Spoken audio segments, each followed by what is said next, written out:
Welcome to the Four Borders podcast. I don't want to talk about the Lions. I mean, I guess I can just simply say the fact Goff had an awful day again. He threw 2 interceptions and he had a fumble loss. He's got a different center that's hiking him the ball. It's not Frank Ragnow. It's Graham Glasgow, who's also a very good lineman, but he's playing guard most of the time.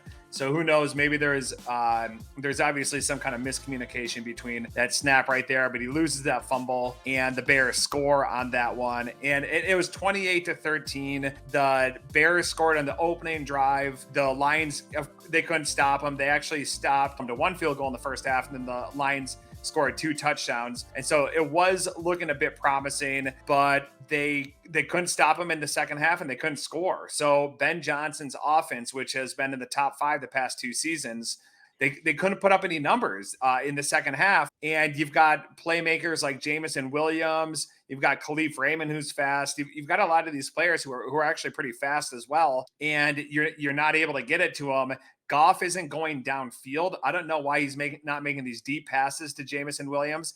I'm not really sure. It didn't seem like he had that much time yesterday. The offensive line kept collapsing and the D line was getting in there. You've got the Chicago Bears D line, which is number 1 in the rush defense right now. And so you've got that pressure coming up, but you got to work around that. You've got a million excuses why you can't win games, and you can't make 1,000,001. You got to figure out some solutions there. You got to beat teams like the Chicago Bears that are 4-8. They're coming back and they're having a better season than they started with. I get it. Justin Fields is back. I get it. He's a mobile quarterback. But look at the 49ers. They beat the Seahawks on Thanksgiving Day. They beat them again yesterday. And it's a division rival. It's never easy to beat your division rivals twice in one season. The Lions went 5-1 against the NFC North last year. And if you want to be a killer, then you got to handle business in those games like the Bears. And they just didn't show up yesterday. You wanna know what I think, Alex? I think that if you're gonna be a gambler, you have to take the swings. You're gonna have some big wins and you're gonna have some big losses. And one thing I noticed that with the Lions against the Bears is they took some chances and it didn't end up working out. How many times did they go for it on 4th down and give up the ball? They didn't convert, right? You maybe could have played a little bit more conservative and punted there, or maybe you could have kicked a field goal, but instead you went for it on 4th and short, and then there's a turnover on downs, and the Bears capitalize on that and score immediately. So something like that's just going to kill you if the team that you're playing against capitalizes on those gambles that don't pay off for you. You just have to be really careful about the gambles, right? People love it when you convert it. Dan Campbell's oh, what a great coach, what a ballsy coach. Look at all these extra first downs he got. Well, maybe being a little bit more conservative in those situations could have kept them from getting blown out by the Bears. You're right. I don't know if that's my biggest gripe with the whole thing because they've done things like that in the past. If you ever recall the week 1 against the Chiefs, they had that fake punt and then they end up converting that 4th down, get the first down. They go down the field, they're the first one to score a touchdown and they win the game. So you got to be. That's what I'm saying. You're gonna gamble. Sometimes you're gonna win big, and sometimes you're gonna look like fools. And I think in this game they ended up looking like fools. I'm not saying they can't gamble anymore because that's their strategy, but they have to understand that sometimes it's gonna backfire. And that's the result. If you give up those possessions like that, you're going to give up points. And they couldn't get anything going. They didn't get Amon-Ra St. Brown going. What did he have? Like 3 catches? That's crazy. Like the guy's been super reliable. It was just offensive disaster for the Lions. Yeah, and you have to hand it to the Bears as well, right? You got to hand it to them. They played great defense. They had a good game plan. They had a week off. They had time to prep for the Lions. I think the biggest problem, in my opinion, are the turnovers. Now, they had 3 turnovers against the Bears 3 weeks ago, barely won that in the last seconds of the game, basically. And then they played the Packers on Thanksgiving, had more turnovers. Goff fumbled it 3 times. Last week, they beat the Saints. They won the turnover margin in that one. And yesterday, again, they played the Bears and they lose the turnover battle 0-3. I think that's the biggest problem. They've got to hang on to the ball. When they went 8-2 down the stretch last year, Goff didn't have a single interception and they followed his lead. And if you look at it, Goff really is the culprit of those major turnovers these past 3 out of 4 weeks until they can figure that out and he can get his head right. Now, I think he should stay the quarterback. I'm not saying he shouldn't, but he really needs to go and figure some stuff out right now. Yeah, so what I'm hearing you say is the Lions are basically victims of playing sloppy football. Yes, indeed. Yeah, they got lucky to beat the Bears several weeks back. Most teams, especially the Lions, they're not coming back from behind like that to beat the Bears. So, yeah, the turnovers are killing the Lions. Maybe the gambles not so much. Maybe the gambles have helped them, but if you look at things overall, there's percentages for a reason. Those are low percentage gambles that the Lions typically would take. And so they're not going to do it every time. Maybe teams are starting to key in on this a little bit more. They're becoming a little bit more predictable. I hear what you're saying when you're talking about them not going for it on fourth down. Now, they went for it on fourth down a couple different times yesterday. I think that's more indicative of them not being able to get first downs. And if you can't get it first, second, and third down, you get 3 tries to get a first down, you're not getting that, and then you resort to a fourth down. What makes you think that you're going to get a first down there? And so I think you're right. You got to kick it. Well, I don't know if you're implying that they should kick it more in those situations, but they do need to punt it, and I think Campbell actually has been a bit more restrained in that regard. They have been punting it a bit more than what I was used to, I think, last year. But at the same time, if they're not getting the first downs and they're going for the fourth conversions and they're not going to anyway, I digress. Dave, there were more games. As far as I'm concerned, the Lions didn't even play yesterday. I don't even remember a game. I don't know what game you're talking about. What game do you want to talk about there, Dave? I kind of want to talk about how certain games and certain players, the wheels have fallen off. I know that you can't blame a player for getting injured, but man, Justin Herbert, this is going to go down as like one of the most disappointing seasons for all quarterbacks this year, especially Justin Herbert. So he fractured his finger. Most likely, I would think, going to miss the rest of the season. You fracture a finger on your throwing hand. How soon can you possibly come back? And as far as quarterbacks with injuries that surprised me, Trevor Lawrence came back from that ankle sprain, didn't miss a week. How does that's like superhuman. I can't believe he recovered, especially when we saw that play live. That looked like a season ender, and he's back out there, playing again. It's nuts. The way he reacted to it looked like a season ender. The way that his lineman fell on his ankle looked like it could have been a season ender. I do think his reaction was a little more pronounced than what it was, obviously. But it really just does go to show that some of these people are more iron than other people, right? You got like LeBron James who are just iron, and that's how it goes. Some guys are just a bit stronger, and they're not going to be down for longer than others. Dave, let's talk about a couple more games now. I'm looking at some of the scores from yesterday. There's like the Ravens beat the Rams in overtime. That was a pretty fun one. The Jets beat the Texans. Probably nobody cares about that one, right? That could be a situation where we say, hey, any given Sunday, a team like the Jets should not be expected to ever beat a team like the Texans. The Texans are having a great season. CJ Stroud did leave the game. Looks like a concussion. I saw that happen live, and as soon as it happened, I was like, "Oh my gosh!" Like he's definitely not coming back from this one anytime soon. His head bounced off the turf pretty violently, and Zach Wilson actually, like, you know what he said? He said, "Hey, what's the worst that can happen? Am I going to get benched again?" So he kind of went out there with nothing to lose. And I think it's kind of funny that they came back to him, asking him to start again. They need to make up their mind. You can't bench a player and then start a player, then bench a player, then start a player. Like it, Why it not? messes it Why messes with not? their psyche. I don't know. I mean, they say you're not supposed to. I think it can like mentally affect a player to not have the confidence of their coaching staff behind them. You put them on too short of a leash. A lot of players can't handle that. It's already a stressful job as it is. And then they have the stress of like, oh, if I don't perform perfectly, I'm going to get yanked at any time. No, you're 100% right. I think you should advise against doing that. I think in this particular scenario, Tim Boyle was the quarterback that they were yanking again. So when you've got some guy who's got like a 4-to-1 interception to touchdown ratio who's coming in, you can't trust a game in that guy's hands either. So I totally agree. You shouldn't bench a guy and then start him, bench start. And it wasn't he benched last year as well. So Yeah. Oh, you know what? You know what it might be? Actually, maybe this is like a 5D chess move by Saleh and the rest of the Jets coaching here's staff what Michigan.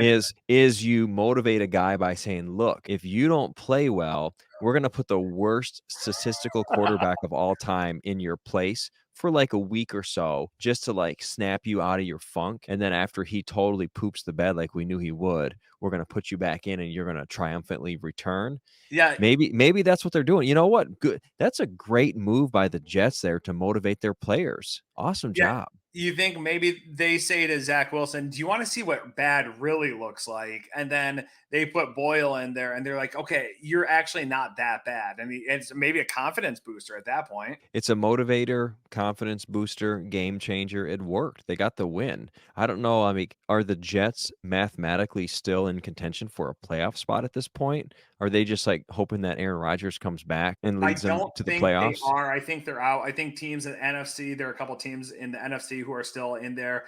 The Jets are 5-8 now. They would have to win the next 4 games to get above 500. I don't. They're probably mathematically still, available to get in the playoffs, but they're not going to make it. I want to say it looked like Aaron Rodgers was preparing himself for a possible return on Christmas Eve.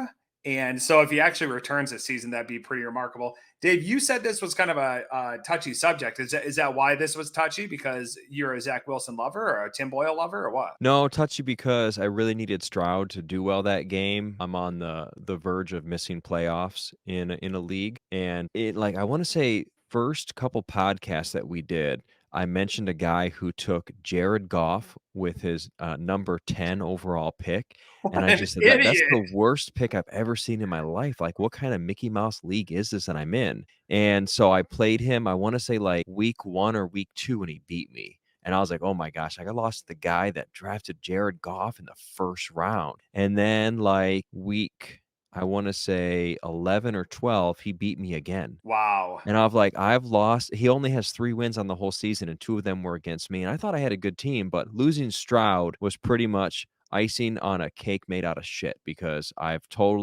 lost my opportunity to make the playoffs in that league. And if Stroud had had a good game, I probably could have squeaked in, but at this point, it's over. Whatever. So when I saw him get hurt, I thought, man, it stinks for him because he's having such a great year. Stinks for his health. I hope he's going to be all right. It also stinks for my fantasy team. And it's just terrible for the Texans because they can't afford to not have him out there. Dave, you should try winning more games sooner because then you don't have to worry about like sneaking into the playoffs or like your other strategy of making the playoffs and then losing to cash money. You lost her twice this year. That's Yeah. rough, buddy. I thought you were our resident fantasy football expert here. Yeah, I just want to say, like, I have like an impromptu tip for your mom is that if you're looking for value in a draft and you're willing to take a player who's either hurt or suspended, and you think, hey, this person's going to be a stud when they come back, and I'm okay losing the first like 4 weeks. It's a really risky proposition, and that strategy bit me quite badly. I drafted Jonathan Taylor knowing he was going to miss the first month or so. And then it's not my fault, but I drafted Austin Eckler. I didn't know he was going to get hurt after week 1. But between like losing Eckler for the majority of the beginning of the season and not having Jonathan Taylor and then losing him again, my tip for moms are if you're going to take a chance on an injured player to start the season, don't be surprised if it blows up in your face and you question, why do I even play fantasy football? And then you might just quit. And that's okay. I wouldn't blame you. Yeah, and drive your car off a fucking cliff, right? And then be like, why did I just spend the last 3 months of my life caring about this when it has no relevance to the real world reality that I live in? It's just a Here's game, Dave. It's not just a game, it's a way of life. Here's something that's going to resonate with fans out there. Once you realize you're out of contention, it is like a wave of relief where you say, you know what? There's nothing I could have done differently at this point. There's nothing I can do differently. It is what it is. I missed the playoffs. I'm still going to set my lineup. I'm still going to care. But the stress and anxiety of like, am I going to make the playoffs? It's over. You can just say, you know what? I'm going to concentrate on other things like living my life. I'm not going to drive a car out over a cliff. Alex, come on, man. Hopefully nobody out there is that invested in fantasy football where they would do something like that. But it is just a game, but it is nice when it's over. I will say I do feel a sense of relief when it's over. Yeah, I could see that. Now I had a bye this week because I'm the first seed in our Four Birdies League. You're in 4 different leagues, Dave. I don't know if I could ever do 4. Harold made a really good point that you're playing your guys in one league and then you're playing against your guys in another league. So you're always got some kind of like mixed motives and confused rooting interests. So I think that would be a tough thing. Dave, should we talk about any more games that happened on the slate, the week 14 slate here? Yeah, real quick. Yeah, I am in 4 leagues, and for me, that's too many. I feel like 2 is a good number. 4 is just really tough, and especially when you start going, I want DK Metcalf to do well, but I'm playing against him at the same time, so I want him to score 10 points, but no more than 15 points. It really sucks to be in those predicaments there. Dave, I did like your tip for any moms out there. You just dangle it right in front of the moms right there. I loved it. And I think it's a really good one where you're going to hedge your bets and you think to yourself, I'm not going to draft this player because they're going to sit out for the first 4 weeks. They're injured. They're suspended, whatever it is. It's such a crapshoot not a crapshoot, but a crapshoot in fantasy football as it is, that players are going to get injured so frequently anyway, that you just have to go with the best player available right there. And it's so luck driven. You're right that you're just really hoping that your team doesn't get injured and you're doing well. So I think to pull out those 5D chess moves and then draft Taylor, and then he's riding your bench and one of your first picks in the draft, if it's No, no, second, no. third, I third, want to I fourth want to round, just maybe. say no. Taylor was taken in like the 4th or 5th round in most Yeah, leagues. So right. the problem, I mean, yeah, there were other But that's players. still a super valuable pick right there. Oh yeah, I could have used that on a player that I could have used all year. The thing that bit me with Taylor is that, yeah, you did miss the first 4 weeks. I didn't draft his handcuff in Zach Moss, or no, yeah, no, there was Evan Hull, I think, was one of his handcuffs, and then Zach Moss was his handcuff. I didn't draft either one of those, and that hurt. I probably should have thought, hey, like in the 8th or 9th round, I should probably be taking Moss right here, and I didn't. I didn't mind waiting. It's just that when he did come back, he was up and down. It took a while to get going, and then he got hurt again. So that's what really killed me. You can't predict something like that. Totally different injury. I guess the thing is, you never really know. This is, like you said, a crab shoot. I don't know where they get that phrase from, like shooting crab in a barrel, maybe. Exactly. Yeah. So I'd like to do like a postseason like draft analysis, or how about we do like a top four mistakes you made, or top 4 players that killed your team. I love it. Yeah, you're teasing everybody. Yeah, just don't strip tease. Dave, let's go through some of these scores. You stop me if there's anything you want to talk about in particular. The Tampa Bay Buccaneers defeated the Atlanta Falcons 29-25. The NFC South now is looking pretty interesting. You got 2 teams that are tied there at 6-7, the Falcons and the Saints. The Saints did beat the Panthers 28-6. Congratulations to the New Orleans Saints for being the worst team in the league. The Indianapolis Colts lost to the Bengals 34-14. The Browns, Ohio's other team, beat the Jaguars 31-27. Actually, those are pretty interesting stories right there, too. You got Jake Browning for the Bengals, right? And then you got Joe Flacco coming back, and he's playing for the Browns. So you've got 2 quarterbacks that we didn't think we were going to see have any snaps this year. Well, I was gonna say, like, you'd have to be a wacko to think that Flacco is gonna come back and play in the NFL, and then on top of that, to play that well. I didn't see that coming. He's 38 years old, and he's looking really sharp out there. So good for him. And then as far as Jake Browning, that guy's a gamer, man. I looked into it. His high school stats, he was a phenomenal high school quarterback.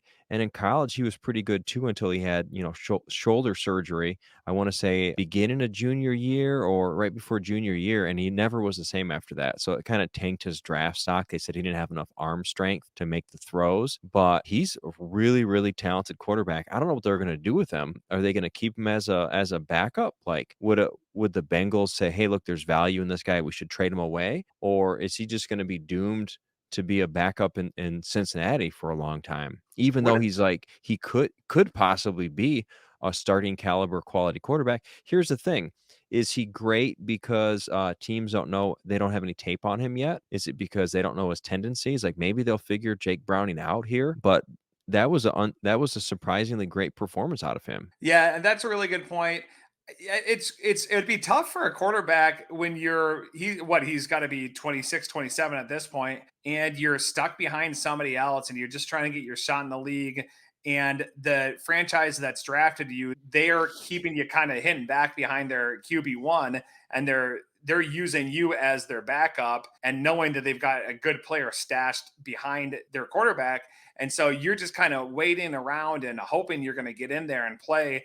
Meanwhile, those are some of your prime years of your career, right? So you look at the Lions, they drafted Hendon Hooker from the University of Tennessee this past draft. The guy's already 26, but before he got injured last year in college, he was in the Heisman talks. Now he's behind Goff, and Goff's a pretty good quarterback. But how long are you going to wait? And don't you want a shot? I mean, wouldn't that get frustrating? I think some quarterbacks know, like, hey, I got drafted as a backup. I'm gonna be a backup. I got to be the best backup I possibly can and always be ready for my opportunity.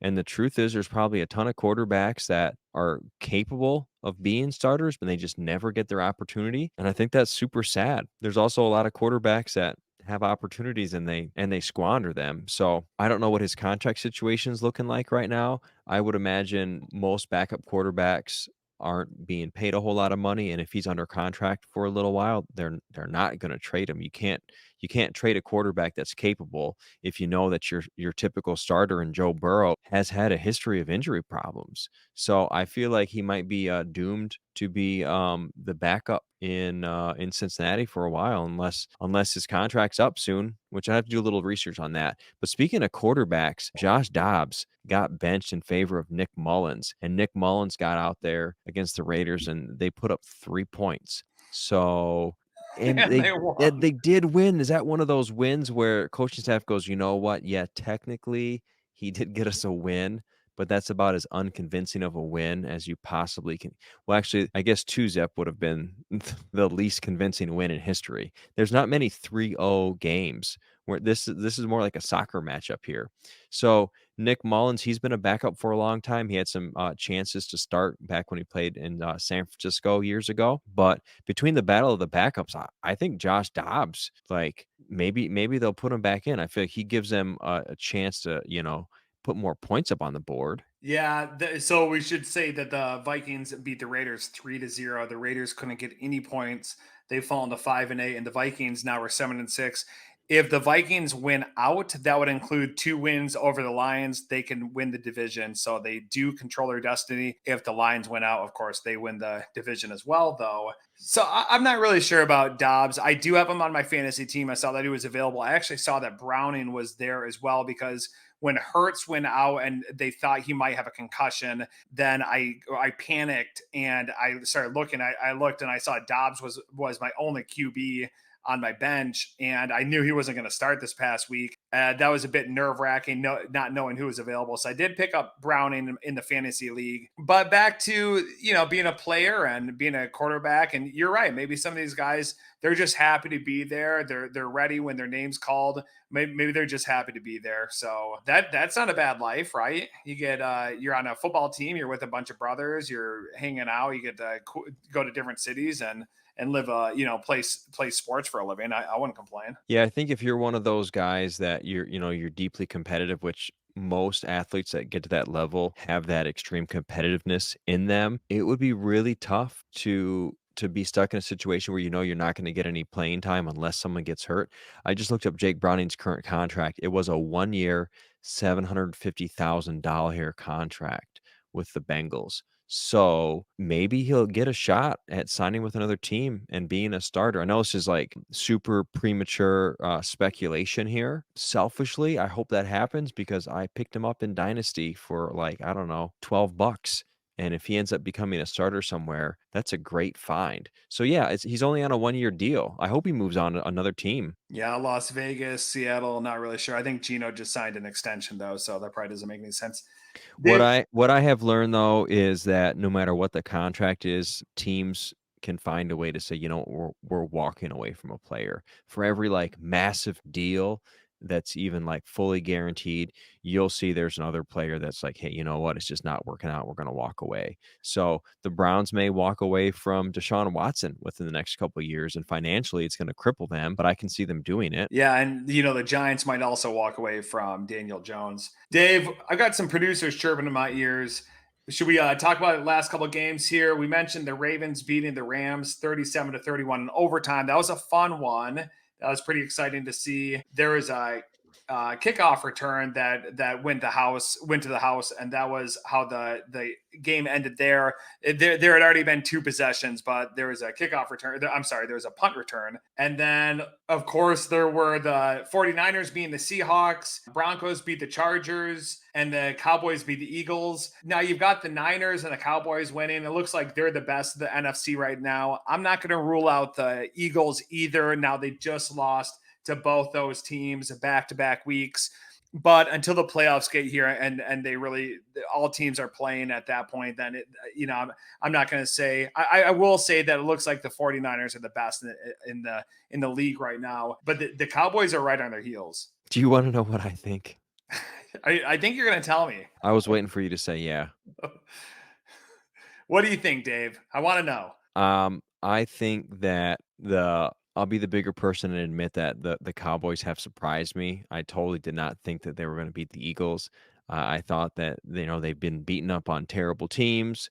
So by that logic, either I'm wrong and the Cowboys are legit, or maybe the Eagles are a terrible team. Now, Dave, I will say that the Eagles have a better record against teams with a better than 500 record. I think they're 5-2, 5-3, and then the Niners are 4-3, and the Cowboys are in that same area as well. But the Eagles actually have a better record against teams that are 500 or better, believe it or not. I kind of look at the Cowboys as like, did they win that game or did the Eagles lose it? It's just, to me, I can't believe it. I can't believe the Cowboys have been playing so well lately. I'm not surprised that the 49ers beat the Eagles. Super surprised that the Cowboys beat the Eagles. So if you're an Eagles fan, you got to be pretty concerned about that, because the Cowboys do seem like pretenders to me. Yeah, well, I think we're basing them on previous years. And I don't know if that's fair, right? You got to kind of shake that stigma at some point, and you've got to get over the hump. They had been questionable, and the past couple of years they kind of folded when the stakes got higher. But this year they're putting up some numbers. They're blowing teams out. Their defense looks really stout. Micah Parsons has to be considered one of the defensive players of the year, or the defensive player of the year. I don't know if he'll win it, but man, they do look really good. And you're right, Dave. We got to put our money where our mouth is, because Mike McCarthy, he's looking a lot better in Dallas, calling those plays, and Kellen Moore leaving. I don't think a lot of people outside of Dallas saw that coming. Real quick, two things. Mike McCarthy did miss a couple days due to an emergency appendectomy. I wonder if while he was gone, somebody else was helping prepare the team, and that's why they did well. And then a second point. What a hater. Is Cowboys rookie kicker Brandon Aubrey has started his career 30 for 30 field goals. Not the TV show. 30 for 30. 30. They should have a 30 for 30 on 30 for 30. Brandon Aubrey, 30 field goals in a row to start his career is amazing, and he put up 25 points for me in my dynasty league as a kicker. Now, obviously, our point system is different, because I got 22 points with him on our Four Birdies league. It is. Let me tell you, in our league, we just introduced a scoring format where the length of the kick is how many points you get. So if you kick a 46-yarder, you're going to get 4.6 points. It used to just it'd be 3 points, and then it'd be a bonus if you were like over 50 yards. But if you kick a 60-yard field goal, that's worth 6 points. That's crazy. I don't know why we did it, but I don't mind it. It's working out well for me. I saw he was available. He was the best kicker in the league at that point when he was available. And Dave, I think that really does go back to the tip for your mom, that we have this notion of who's going to put up points because they did it the year before. I think here's another tip for any moms out there. Look for players who have a snapshot of 3 to 4 years of putting up those numbers. Look at Mike Evans, right? You've got Baker Mayfield in Tampa Bay, but before that he had Tom Brady. And to your point, I think you made a couple of weeks ago, was that before Tom Brady, who do you have? And so you've got these players who are still able to put up yardage after yardage, season after season. And so, next year when I'm looking into my draft, I'm going to really take that into account. I'm not just going to say, hey, they performed last year. I'm going to draft them. They're the new buzz. I'm not going to get sucked into Kyle Pitts again, or whatever it is. So I think that's a good tip for any moms out there. If any moms want any tips dangling in their face. Here's my thoughts on Mike Evans. He's like probably the most like criminally underrated and disrespected wide receiver out there. He's the most consistent wide receiver I think in the game. He's had, I want to say, 9 straight seasons of 1,000 yards receiving, maybe going on 10. It's just he's in a class with only just a few other wide receivers in history, probably like a Jerry Rice or like a Chris Randy Moss Carter. type guy. Yeah, Yeah. Chris Carter. So Like that. if you have Mike Evans, he's having a way better year than I would have thought. Now, yesterday he only put up, Yesterday, I want to say 1.3 points, which 1.8. He had 8 receptions, 6 targets. Yeah, I've got him. I made that trade. And I got 1 him. reception, 6 targets. Okay. Yeah, I mean, he's still Oh, thank you. Thank you. he's the poster boy of consistency. And again, like nobody ever expects it, which is so crazy. I don't understand. Like everybody writes him off every year. Oh, he's getting old. Oh, he doesn't have a quarterback. Oh, he's not even the number 1 receiver in his system, but he gets the job done every single year. Why we chose to talk about him as a model of consistency when he had like one of the worst weeks of his career, I'm not really Is sure. that ironic? Yeah, I think that's ironic. These here's the thing. These are the games that make people write him off. They focus on this kind of game and they go, "Oh, I don't know, I'm going to probably bench this guy." And then next week he's going to put up 27 points, which brings me to a tip for your mom that I've said before: never sit your studs. And Mike Evans is a stud. If you have an opportunity to sit Mike Evans for somebody better, then you have a Then phenomenal good for team. But for you. the most part, Mike Evans should be in every roster every time, no matter what the lineup or no matter what his opponent is. Well, I think we should probably wrap this baby up. We're pushing quite a late night here. Anything else you want to touch on before we say goodbye to all of our 10s and 20s of fans and subscribers? We may have mentioned it before, but if it just takes a second, you take your little finger and you Could click be a big this finger. little button that says it's like a thumb. You hit Yeah. that right there, and that helps us out a little bit. Because right now we're not paying the bills with this No. podcast, and we don't expect to, but just a little thumbs up is nice to see. So if you want to do that for us, that'd be cool. And if not, whatever. Dave, now you said you're not expecting this to pay the bills.